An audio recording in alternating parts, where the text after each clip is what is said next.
Hello everyone, আজকে আমরা খাবো আমলকি মাখা। এখন আমলকি মাখার মধ্যে দিব চিনি এবং লবণ। এটা একসাথে মিক্সড করা, চিনি আর লবণ, এটাকে একটু ভেজে নিয়েছি। সো এটা দিয়ে দিব, এটা একটু থাক। হ্যাঁ, এরপরে দিয়ে দিব মরিচ, একদম মানে ভাজি করা মরিচ, কুচি কুচি কুচি কুচি কুচি দিয়ে দেবো। আর দেবো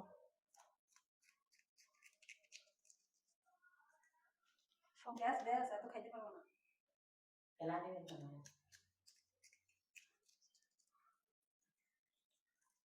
এখন এটাকে ভালো করে মাখিয়ে ফেলা হবে।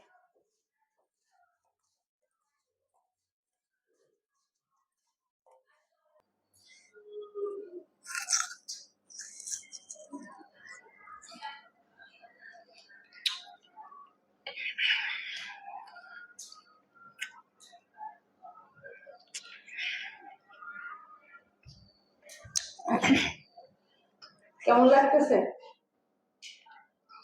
মরিচ বেশি।